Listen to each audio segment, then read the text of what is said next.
Have you ever wondered if history could lie to you, not by telling the wrong story, but by erasing an entire chapter, as if it never existed? Imagine opening an ancient book and finding not faded ink, not missing pages, but deliberate scars, places where someone tore out entire sections. Now ask yourself, what could be so dangerous, so forbidden, that history itself had to be rewritten? Before we step into tonight's tale, take a moment for me, like this video, tell me in the comments where you are watching from, and subscribe if you dare to walk further into mysteries like this. 1. Only do it if you are ready, because tonight's journey may haunt your dreams more than it soothes them. Now, close your eyes, well, not literally unless you are just listening. Picture yourself centuries ago, wandering through rugged mountains where clouds cling to the peaks like restless spirits. Travelers speak in hushed tones of a place that does not appear on any map, a monastery hidden so well that even the most detailed records make no mention of it. They call it the monastery that should not be remembered. What made it so secret? Some say its monks guarded knowledge older than kings, formulas that bent the laws of nature, chants that made stone tremble, and rituals whispered under moonlight that promised power no emperor could command. Others said it was cursed, a place where those who entered never returned, their names erased along with the walls themselves. And yet, if you search the chronicles of kingdoms, libraries, or even folk songs, you will find nothing. Not a single line, not even a rumor that survived the centuries. Unless you happen to stumble on the oral tales of villagers who still swear that on certain nights, you can hear bells ringing where no monastery stands. But here's the question, how can something so large, so sacred, simply vanish, not just from the earth but from memory? Could it be war? Fire or plague, or was there something more, something that frightened rulers and scholars alike, enough that they conspired to erase it together? And here's where it gets tricky. History is written by the victors, as they say, but what if the victors did not just rewrite the story, they locked it away? Like hiding a monster under the floorboards of time. Imagine if one missing monastery could hold the key to everything we think we know about science, faith, and the limits of human power. I know what you are thinking, alright, this sounds like the setup to a Netflix series where half the characters die before the finale. And honestly, you would not be far off. But tonight, it is just you, me, and the whisper of a secret that refuses to die. So, as you settle deeper into your bed, let your mind wander into the misty mountains of forgotten lands. The gate has opened, and beyond it lies the monastery erased from history. Are you ready to step through? If you flip through the chronicles of empires, you expect to find victories, defeats, births of kings, and the slow decay of dynasties. But what if, instead of faded ink, you find something stranger, whole sections missing, like wounds deliberately carved out of memory? That is exactly what whispers surround the monastery erased from history. The silence is not accidental. It feels intentional, as if an unseen hand ripped the pages away. Imagine holding a medieval manuscript, its parchment yellowed with time. You run your fingers across the ink, and suddenly you notice gaps. Whole chapters missing, replaced by clean cuts. Scholars often shrug it off, lost to fire, eaten by rats, stolen by thieves. But what if the pattern repeats across dozens of records? In different kingdoms, across different centuries, what if, every time someone even mentions this monastery, the record disappears within a generation? Here's the unsettling part, fragments remain. A monk's travel log that abruptly ends mid-sentence. A royal decree with a blank space where the monastery's name should be. Even a map with smudges exactly where the mountains stand. Too coincidental, do not you think? If one book goes missing, that is bad luck. But when silence echoes across libraries from Spain to Tibet, it starts to look like someone wanted this place forgotten everywhere, all at once. And that raises an even darker question. Who had the power to enforce such erasure? Was it the church, terrified of teachings that rivaled scripture? Was it kings, jealous of monks who held knowledge greater than armies? Or was it the monastery itself, erasing its own existence like a serpent shedding its skin? History, after all, is not only about what is written. It is also about what is not allowed to be written. Think of the Library of Alexandria, an ocean of knowledge swallowed by fire. Now imagine something worse, not just accidental loss, but purposeful silence, carefully maintained for centuries. That silence becomes louder than any surviving page. And here's where I want you to pause. If you were a scribe, ordered by a king to blot out an entire monastery from the record, what would you do? Would you obey, fearing punishment, or would you hide one secret line in the margin, hoping that centuries later someone, like us, might notice? It is funny to think about, somewhere in the past, maybe a tired monk sat at his desk, candle flickering, whispering, "If anyone finds this, please remember us." And then, a blade tears the parchment, and his words vanish forever. Almost, because you and I are talking about it tonight, which means the silence did not win completely. Maps are meant to preserve the world, to take the chaos of mountains, rivers, and valleys and turn them into lines and symbols that promise certainty. But what happens when a map itself becomes part of the mystery? What if every attempt to chart a certain place ends in smudges, stains, or convenient tears? That, my friend, is exactly what happens whenever the monastery is concerned. Legends tell of a lost map, drawn by a wandering scholar who claimed to have reached the hidden monastery centuries ago. This was not just any map. He sketched mountain ranges, rivers, and forests with a precision far ahead of his time, as though his quill was guided by more than mortal hands. At the center of his chart lay a curious symbol, not a cross, not a church, but something resembling an eye, watching, unblinking, surrounded by concentric circles. Beneath it, a single Latin word, monasterium. And then the map vanished. Some say it was stolen from the royal archive by thieves who were never caught. Others claim the scholar himself destroyed it after a terrifying vision. Yet, stories of copies survive. A traveler in Venice, for example, once wrote of seeing a strange map for sale, its edges burned, its mountains smudged. He described the same eye symbol only to add that the next day, both the seller and the map were gone without a trace. Coincidence, perhaps, but over and over we hear of the same pattern, fragments of maps surfacing, then disappearing. It is as though the monastery refuses to let itself be pinned to paper, like a shadow that dissolves the moment you turn on the light. Here's a thought experiment for you. Imagine you are an explorer in the 15th century, clutching a half-burned map that supposedly leads to a monastery no one else believes in. Would you risk your life to follow it? Would you climb into the uncharted mountains, ignoring the warnings of locals who whisper, "Turn back"? Or you will vanish like the rest? Or would you toss the parchment into the fire and tell yourself you never saw it? If you think people back then were braver than us, think again. Many of them did try. Some left notes describing valleys where compasses spun wildly, or caves where daylight seemed to dim unnaturally. None returned with proof of the monastery. All we have are their fading words and the legend of a map that refuses to stay put. And here's the most chilling part. In one forgotten archive in Eastern Europe, a modern historian reportedly found a sketch of mountains marked with the same concentric circles. When she returned the next day to copy it, the page was gone, filed away, misplaced, or maybe deliberately taken. The silence of history struck again. So the question is, if the monastery truly never existed, why do maps keep hinting at it? Why does the same strange symbol keep surfacing, like a ghost drawing itself across time?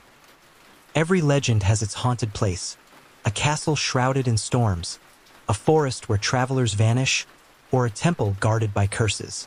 For our story, that place is the monastery itself, a structure described not in stone and mortar, but in whispers and nightmares. The villagers never called it by name. They simply referred to it as the Monastery of Shadows. According to fragmented oral tales, the monastery was perched upon a narrow ridge, high above valleys perpetually drowned in mist. At night, its silhouette was said to glow faintly, not with firelight, but with something stranger, like moonlight trapped within its walls. Some claimed the architecture resembled no known style. Towers twisted like spirals, doors far taller than men, corridors that seemed to bend away from straight lines. One traveler swore the building looked alive, as though it were breathing with the mountain itself. Now pause for a moment. Imagine standing at the edge of such a ridge, wind whipping your cloak, clouds drifting past like restless souls. In front of you rises a monastery that should not exist, its windows lit by a light with no source. Would you step inside or would you run? The whispers grow darker. It was said that no birds ever circled above the monastery. No animals dared graze near its walls. Even plants twisted oddly, as though the soil itself recoiled from whatever power the monks had summoned. And yet, pilgrims kept coming. Why? Because rumor promised healing miracles, prophecies and visions of angels or demons depending on who told the story. But here's the unsettling paradox. For every pilgrim who supposedly found the monastery, not one left with clear proof. They returned silent, or not at all. Some families recalled relatives who vanished into the mountains, chasing rumors of salvation, only to be swallowed by silence. Others whispered that the monastery itself chose who could enter, and erased the rest. Scholars who studied the oral accounts noticed a strange consistency. Whether the story came from Spain, Armenia, or the Himalayan foothills, the description remained eerily similar: tall doors, spiral towers, a glow in the night. Too similar to be coincidence. Almost as if people across continents were describing the same impossible building. And then, of course, came the rituals. Dark chants said to echo from within, carried on the wind, phrases in languages no one could translate. Some locals swore they heard laughter, low, mocking, and inhuman, rolling down the mountainside at midnight. Others spoke of bells that rang not in tones of bronze, but in chords that rattled the bones. It almost sounds like the setup to a horror movie, does not it? The kind where you yell at the screen, "Don't go in there," but imagine being alive centuries ago. Desperate for answers, for cures, for miracles. If someone told you there was a place that could heal your sick child, grant you visions of the future, or offer power beyond imagination, would you resist? That is why the Monastery of Shadows endured in whispers. Too terrifying to be remembered openly, too tempting to be forgotten completely. And perhaps that is why, even after its physical traces disappeared, its image still lingers in our collective imagination. Not just a building, but a promise and a threat. A monastery is nothing without its monks. They are the living heartbeat of stone walls, the echo of chants in hollow corridors, the hands that keep rituals alive. And yet, in the stories of the shadowed monastery, the monks themselves become the greatest mystery of all. Not only did the building vanish from records, the people inside it did as well. Oral traditions speak of monks who were unlike any others. They were said to wear robes of pale gray that shimmered oddly in moonlight, as though woven from threads not found in this world. Their faces were rarely seen. Most villagers described only deep hoods and voices that seemed to echo even when the speakers stood near. A merchant once claimed that when one monk placed his hand on a sick child, the fever broke instantly, but when the child opened his eyes, he screamed that he had seen nothing where the monk's face should be. But the most terrifying detail, one night, all of them vanished. The monastery stood silent, its bells cold, its corridors dark. Pilgrims who climbed the ridge found no one inside. Food left on wooden tables lay untouched, candles burned down to stubs, books left open mid-sentence, as though the monks had been spirited away in a single breath of time. Think about that for a moment. An entire community of men, trained, disciplined, devoted, gone without struggle, without trace. No blood, no footprints, nothing. What force could erase dozens, maybe hundreds, of monks in one instant? Villagers invented explanations, of course. Some whispered of angels, descending to carry the monks to heaven in punishment for forbidden knowledge. Others muttered of demons, dragging them into a pit beneath the earth. A few more practical voices suggested plague, though no bones were ever found. The silence left behind became more frightening than screams could ever be. And here's where the tale gets eerier. Travelers in distant lands, Persia, North Africa, even the northern coasts of Europe, told of strangers who appeared suddenly. Dressed in pale robes, speaking in languages no one recognized. They would heal the sick, utter cryptic warnings, then vanish just as quickly. Could these have been the monks, scattered across the world, or were they simply echoes, fragments of memory walking like men? Now imagine, if you were a pilgrim, climbing that ridge to seek healing or wisdom, only to find a monastery full of silence and abandoned robes. What would you do? Would you flee, heart pounding, convinced you had walked into a place cursed by God? Or would you step deeper inside, desperate to uncover where the monks had gone? Some say that on rare nights, the monastery's bells still toll, but the corridors remain empty. The monks are gone, but their presence lingers, like voices in the dark that never quite fade. So perhaps the greater mystery is not that the monastery disappeared, but that its guardians walked out of history, leaving nothing but robes, shadows, and questions. If the monks are gone, and the monastery is erased, why do people still speak of its bells? Because sound is harder to erase than stone. Even when walls crumble and names vanish, echoes remain. And in the valleys below the ridge where the monastery supposedly stood, there are still stories of bells that toll on moonlit nights, though no one can find their source. The villagers describe it with unease. Imagine sitting by a fire, late at night, when suddenly a low, metallic hum drifts across the wind.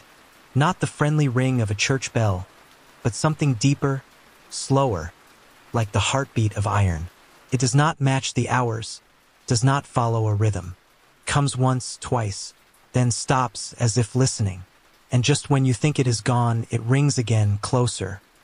Some say the bells sound mournful, like monks chanting across a void. Others insist they feel triumphant, as if celebrating a victory no living soul remembers. And here's the strangest part. Those who claim to hear the bells also report strange dreams afterward. Dreams of endless corridors, spiral staircases, and hooded figures walking silently at their side. Now ask yourself, would you dare to climb those mountains if you knew the bells might ring for you? Travelers who tried described eerie effects. Horses refused to move forward. Compasses spun. Even the air felt thicker, heavy with vibrations that made their bones ache. One explorer wrote in his journal that he covered his ears, but the sound rang inside his skull until he passed out. His companions never saw him again. Skeptics, of course, laugh at these tales.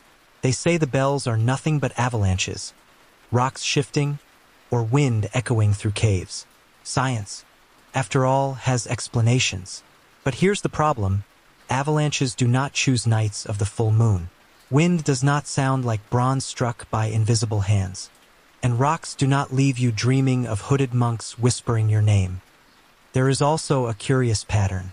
The bells are said to ring most often when someone is searching for the monastery, as though they are not just random noise, but warnings or invitations.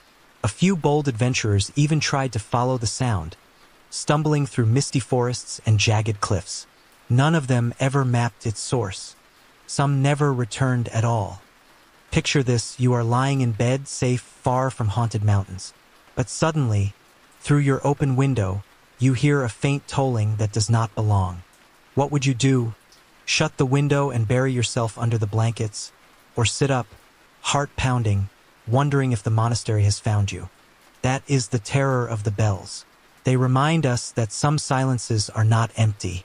They vibrate with something forgotten, something waiting. Sometimes the past survives not in stone, not in song, but in ink. A fragile notebook, a diary left behind by someone who dared to see too much. Among the scattered whispers of the monastery, one relic keeps surfacing in legend, the journal of a nameless traveler. No one knows exactly who he was. Some say he was a wandering monk who grew disillusioned with his order. Others insist he was a merchant whose caravan strayed too far into the mountains. The fragments that survive never reveal his identity, but his words, scratched in uneven Latin and riddled with hurried sketches, feel like the voice of someone who wanted desperately to be remembered. He wrote of narrow paths winding through fog, of nights where the stars themselves seemed to vanish, as if the sky feared what lay ahead. He described hearing bells tolling in patterns that mimic speech, like questions asked in a language beyond human. One entry reads, "The mountain does not wish to be climbed.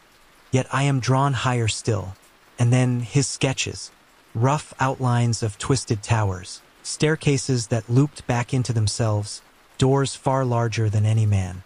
The drawings are crude, shaky, yet they echo the same descriptions passed down by villagers across continents. Too similar to dismiss. The journal grows stranger as it progresses. He claims to have seen hooded figures watching him from ridges above, yet whenever he climbed higher, the figures dissolved into mist. He writes of food offered by unseen hands, left neatly on stones at dusk. He speaks of dreams so vivid that he awoke uncertain whether he had slept at all. Here is the chilling part: the final entries break off mid-sentence. The ink trails into jagged lines, as though the writer's hand was yanked away. The last legible words are, "They have noticed me." Nothing follows. The journal ends.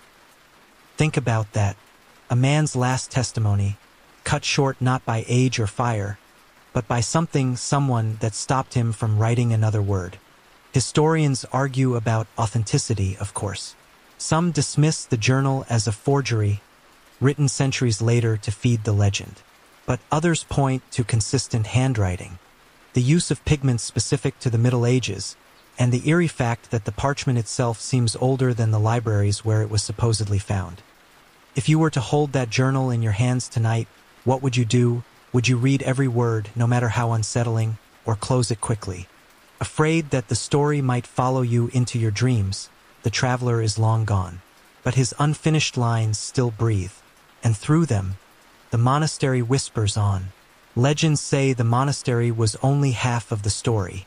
Beneath its shadowy halls lay something even stranger, an underground vault carved into the living rock. If the monastery above was the face, this vault was its beating heart.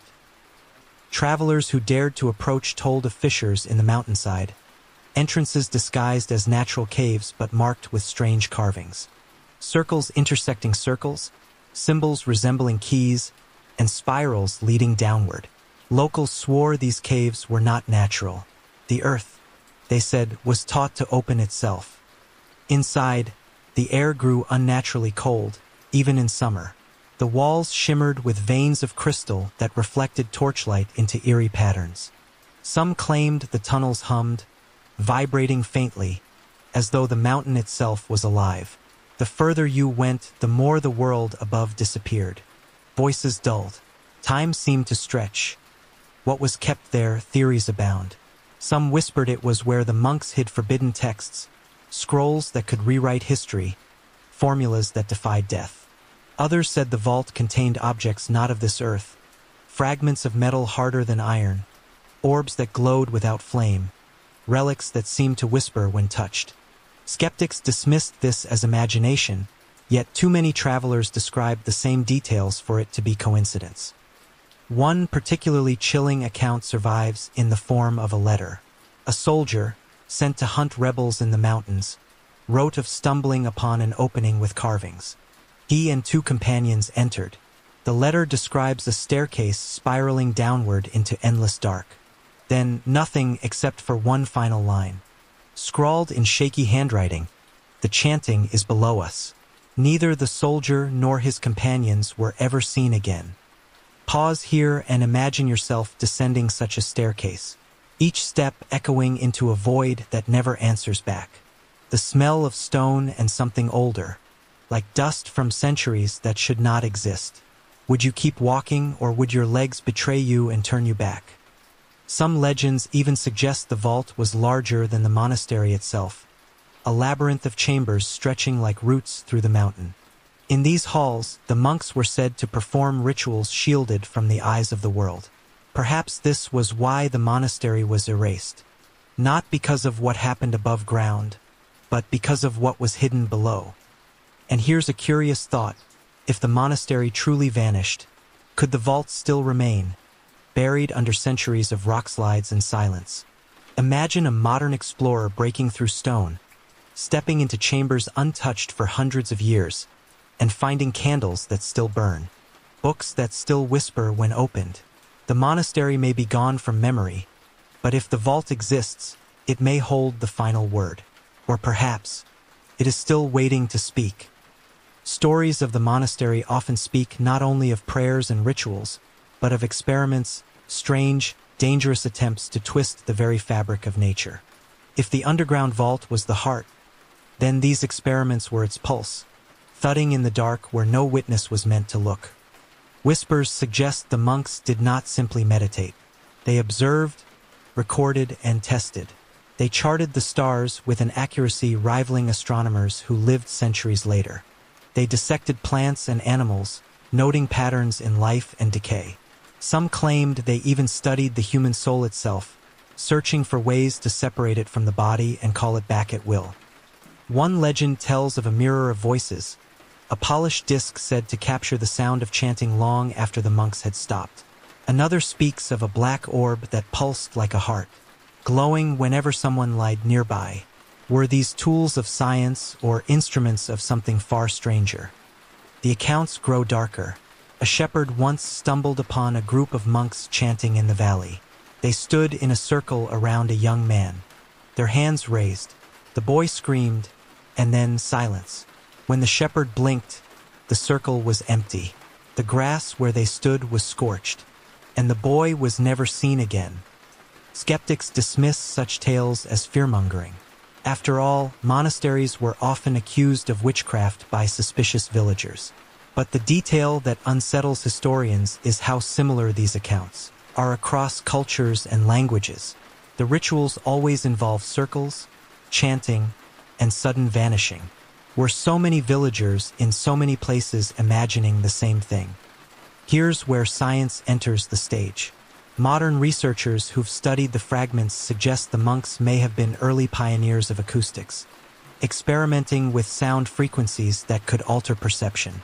Imagine being in a stone chamber where chants echo in perfect resonance, tricking your brain into seeing visions or feeling as though you are outside your own body.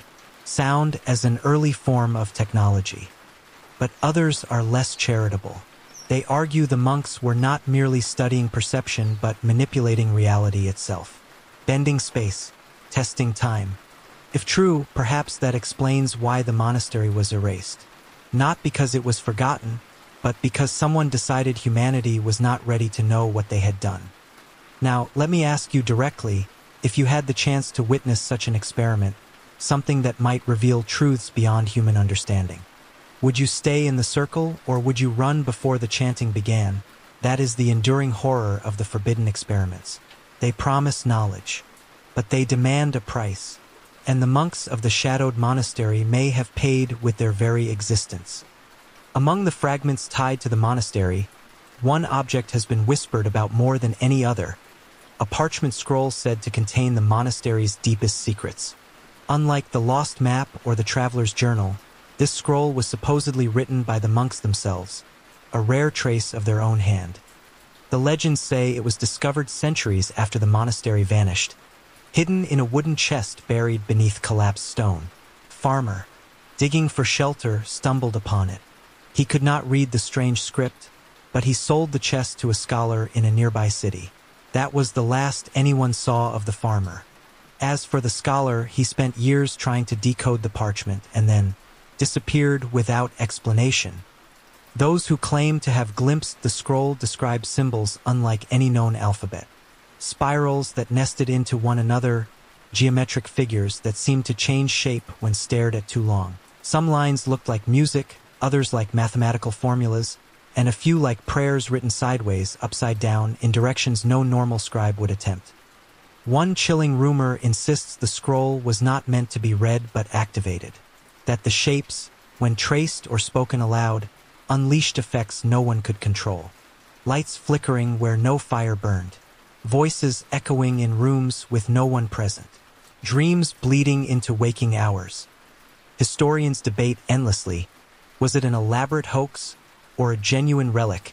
Yet one troubling detail keeps surfacing.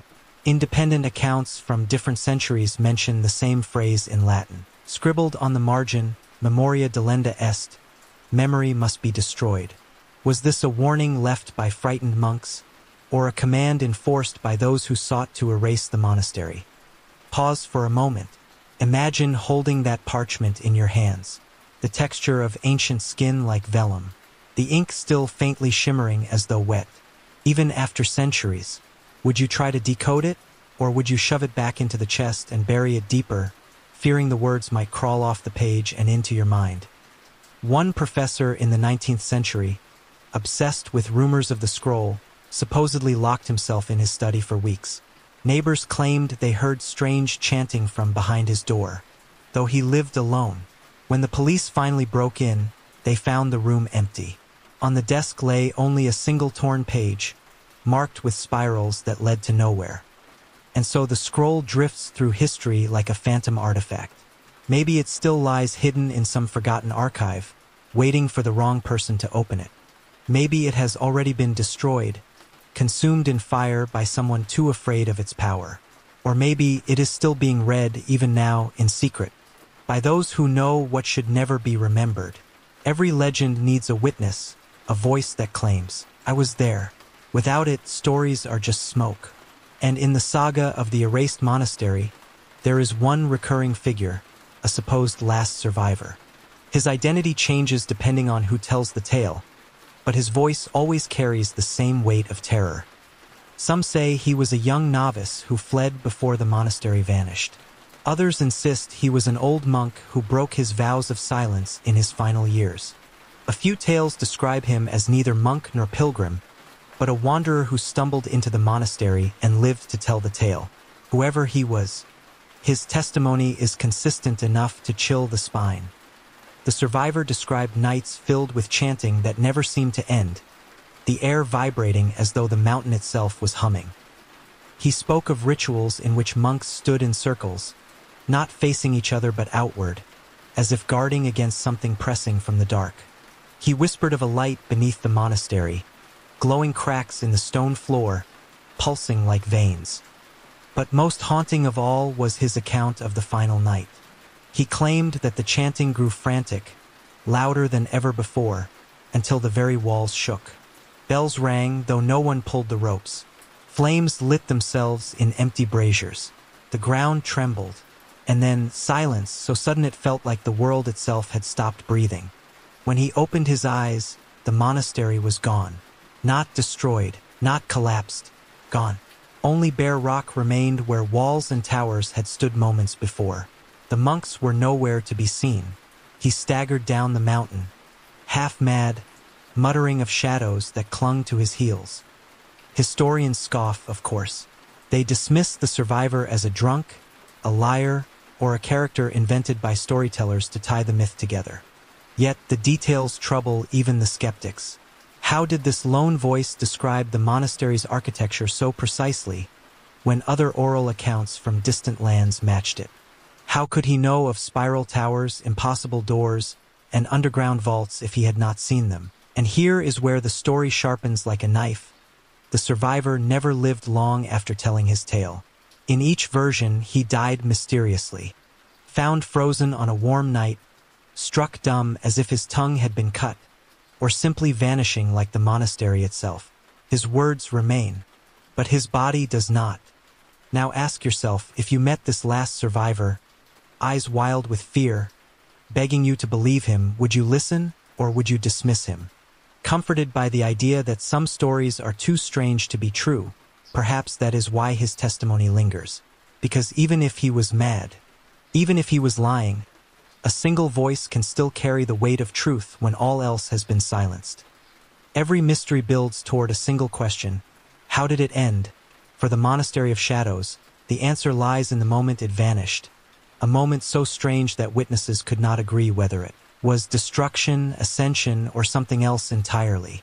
Accounts differ, but they all share one element: it happened in a single night. Some say the sky darkened without clouds, as though the stars themselves had turned their faces away. Others recall a trembling that spread through the valley, not like an earthquake, but like the heartbeat of the earth.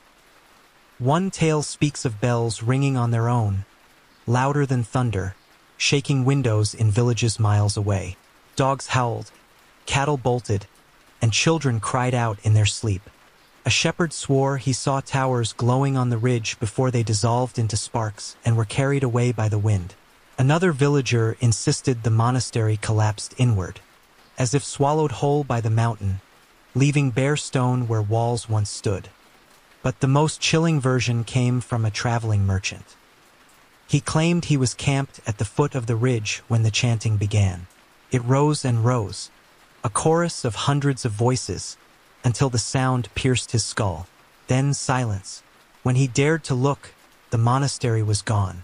Not rubble, not fire, just absence, as though, he wrote, it had been lifted out of the world.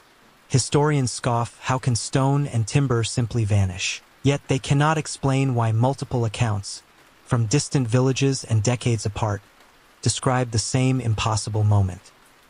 Let us pause and imagine it. You are standing on that ridge. The ground quivers beneath your feet. The air thickens like water. The walls around you begin to blur, their edges softening as though painted over by an unseen brush. You blink, and suddenly, nothing remains. Just wind, stone, and silence pressing on your ears.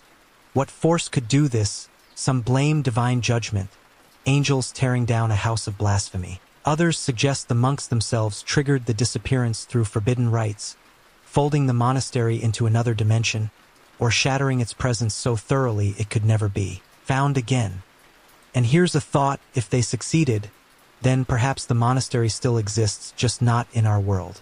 Maybe it lingers one step to the left of reality, close enough to whisper, far enough to stay unseen. That would explain the bells, the dreams, the survivor's testimony. The monastery is not gone. It is only waiting. Now ask yourself, if you could choose, would you want it to come back? When the monastery vanished, the monks disappeared with it. But legends insist their absence was not complete. Instead of bodies, people saw shadows. Instead of voices, they heard whispers on the wind. It was as though the monks had not died, but lingered, caught between worlds. Villagers told stories of seeing hooded figures walking the mountain paths long after the monastery was gone. Always at dusk, when the sun dipped low and the mist rose, the figures never spoke.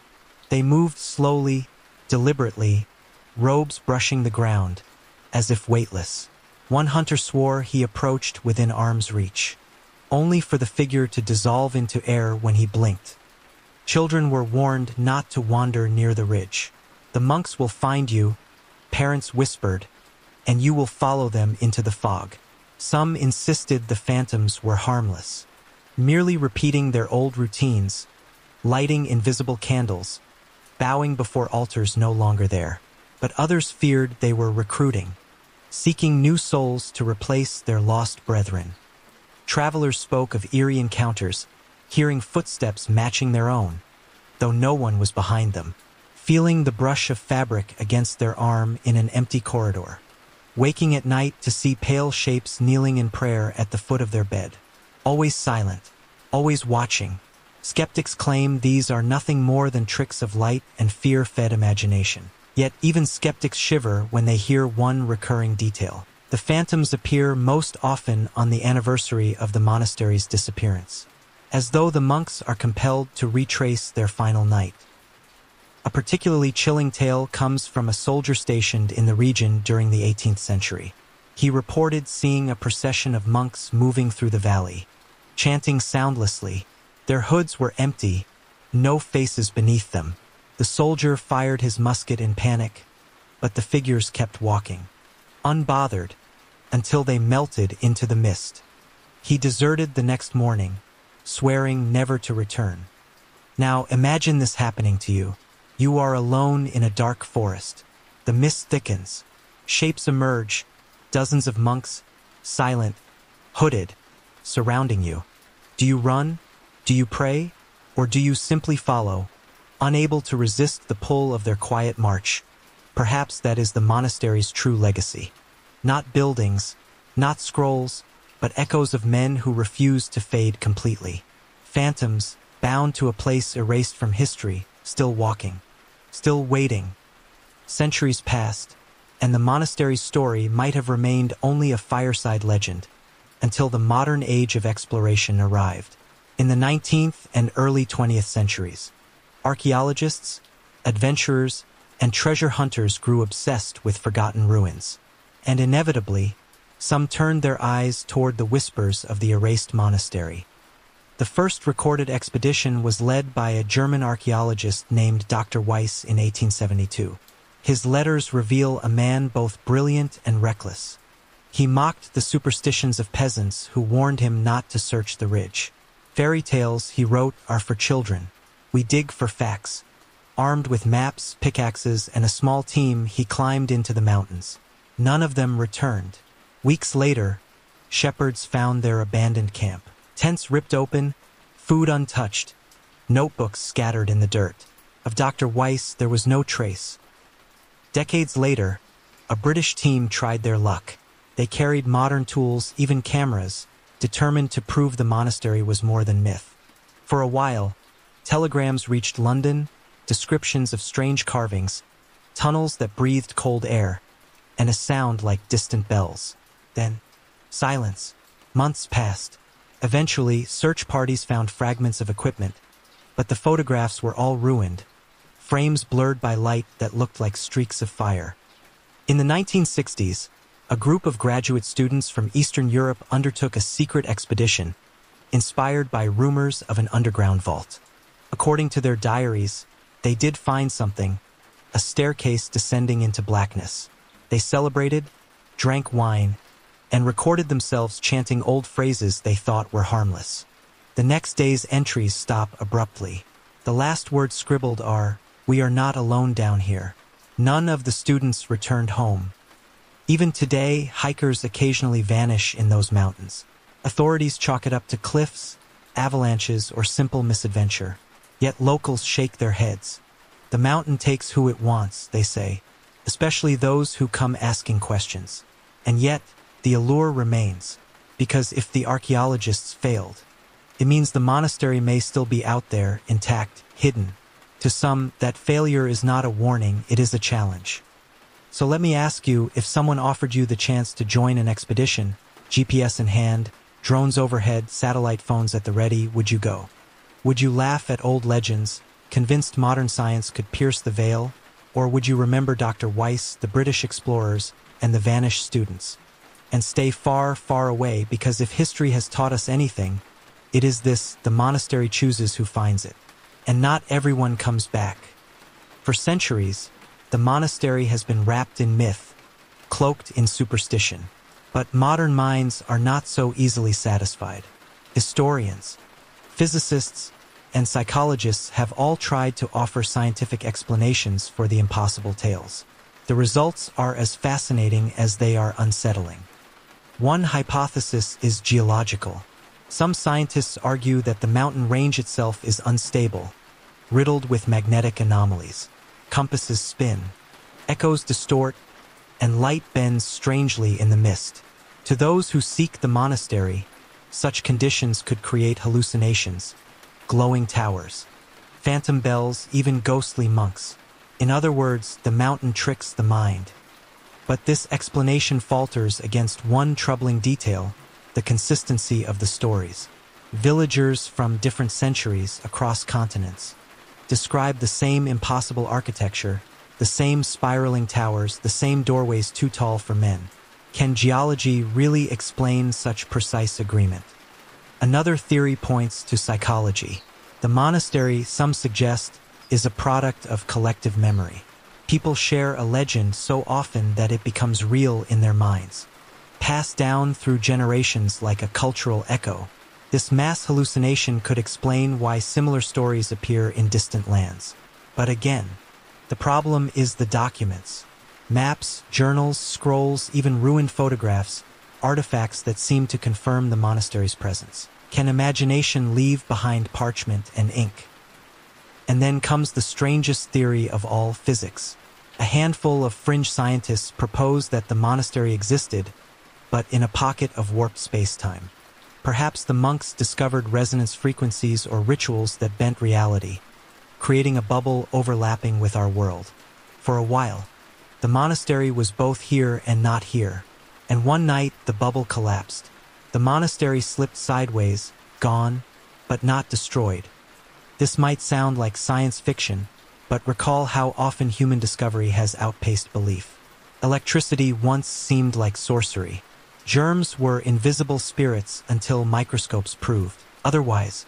Could the monastery simply have uncovered a truth we are not yet ready to measure? Here's where I want you to imagine you are a scientist in the present day, standing on that ridge with modern instruments. Your sensors go wild. The air vibrates at frequencies you cannot hear but can feel in your bones. You know you have found something extraordinary, something that could rewrite physics itself. Do you publish it, risk ridicule and danger, or do you stay silent, guarding the secret like the monks did? Science gives us comfort. It offers explanations for the unknown. But in the case of the monastery, each hypothesis leaves gaps as wide as the mountains themselves. Geological tricks explain some. Psychology explains others. Physics teases a possibility we dare not accept. And so the monastery remains a riddle at the border between myth and science. Too consistent to dismiss, too impossible to prove. Up until now, you have listened as a storyteller. You have let legends wash over you, half in wonder, half in disbelief. But tonight, let us break that barrier. Let us put you on the mountain. Picture this: you are a traveler, climbing a narrow path through fog so thick it clings to your skin. The air tastes metallic like old coins. Your flashlight or torch, if you prefer the medieval mood, keeps flickering no matter how fresh the batteries. And then you hear it, a low, resonant bell, coming from somewhere ahead. You crest the ridge and there it is. The monastery, silent, looming, impossible, towers spiraling into the clouds, doors tall enough for giants. You know it should not exist, and yet it is right there in front of you. Now, the choice is yours. Do you enter? Let us play it out. If you step inside, the air is colder than ice. Your breath fogs instantly. The corridors bend in ways that make no sense. You pass books lying open on stone benches, words glowing faintly as though written only moments ago. In the corner of your eye, you swear you see movement. Hooded figures, always just out of reach. Do you keep going deeper into the vaults, or do you turn and run while you still can? If you stay outside, the bells grow louder. The ground trembles. You see light leaking from cracks in the earth, pulsing like veins. You realize the monastery itself is alive, or worse, aware. Do you dare linger, or do you flee back into the forest, forever haunted by what you almost saw? And what about the scrolls, the relics, the so-called forbidden experiments? If you found a chamber filled with artifacts glowing faintly in the dark, would you pick one up? Would curiosity win over caution? Or would you leave them untouched, fearing that even the slightest touch might mark you forever? Here's the uncomfortable truth. Legends do not survive because they are logical.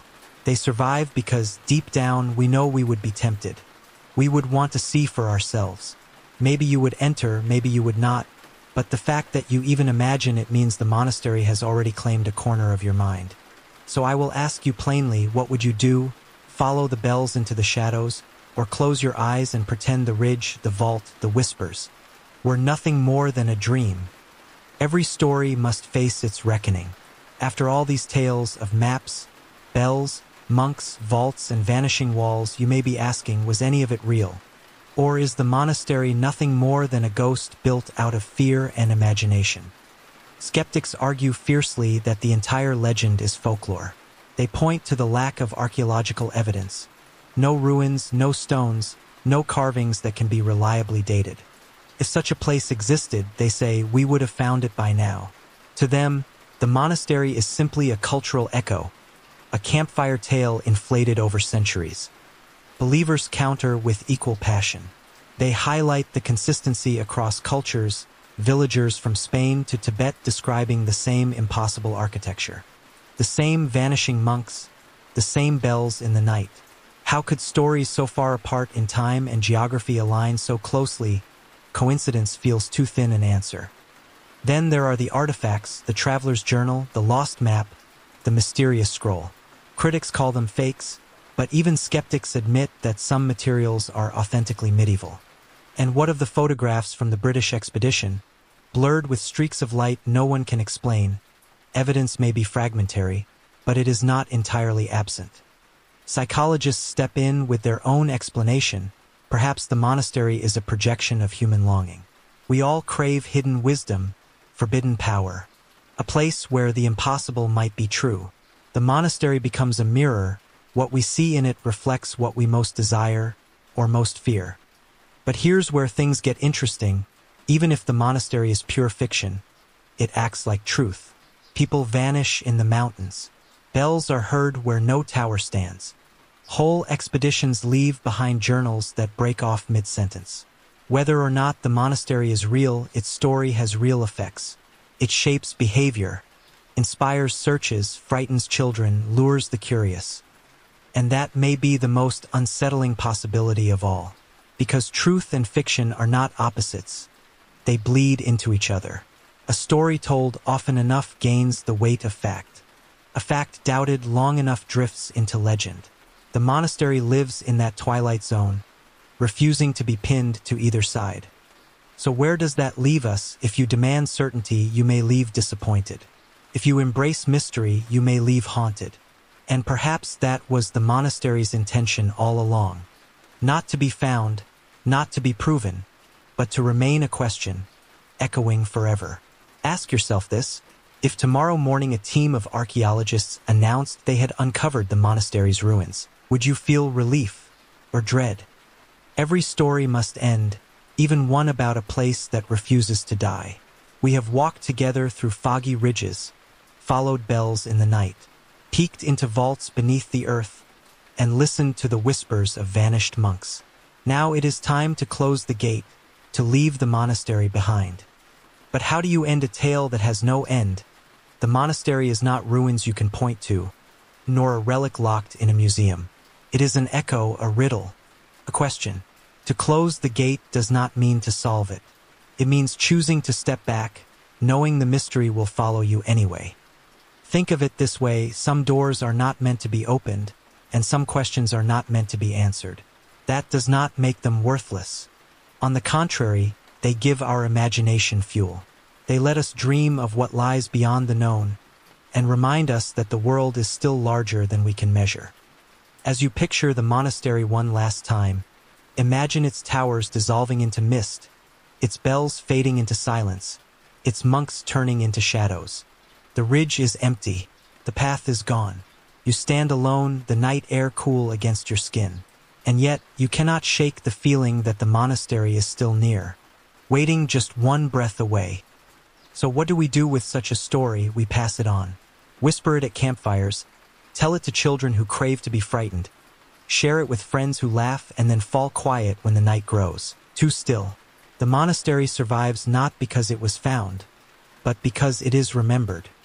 And maybe that is the real power of legends. They never close completely. The gate swings shut, but the hinges remain. And if one night you hear bells where there should be none, or glimpse a hooded figure at the edge of the mist, you may wonder if the monastery has opened its door again, just for you. So tonight, as we close this gate together, take a deep breath, let the story settle, and remember, some places erased from history still walk in shadow. You have seen one of them. And now, dear listener, we step out of the shadows together. You have walked with me through vanished pages of history, whispered corridors of stone, phantom bells, and monks who refuse to fade. Whether the monastery was real or not almost does not matter anymore, because tonight you lived inside its story. I want to thank you for staying with me until the end. Stories like this are not meant to be consumed quickly. They are meant to settle in your bones, to return when you least expect them. Maybe later tonight, when the house grows quiet, you will remember the bells. Maybe tomorrow, when mist drifts across the street, you will glance twice, searching for a hooded figure. That is the gift and the curse of stories. They follow you home. Before we close, I would like to invite you to share your thoughts. Do you believe the monastery ever existed? Was it a hidden place erased by fearful kings? Or nothing more than legend passed from mouth to mouth? And more importantly, if given the chance, would you enter its gates? Leave your answer in the comments. I truly love hearing your ideas, your theories, your doubts. Sometimes your thoughts are scarier than the stories themselves. And who knows, Perhaps one of your theories will guide our next journey. If you enjoyed this tale, please take a moment like this video, subscribe to the channel, and share it with a friend who enjoys mysteries before bedtime. Your support keeps these stories alive, allowing me to bring you new legends every week. And now, let us soften the ending. Take a deep breath.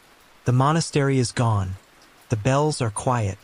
The phantoms have retreated into the mist. You are safe. Let sleep take you gently, and may your dreams be lighter than the shadows we have walked through tonight. Until next time, keep your curiosity burning, but maybe, just maybe, do not follow every bell you hear.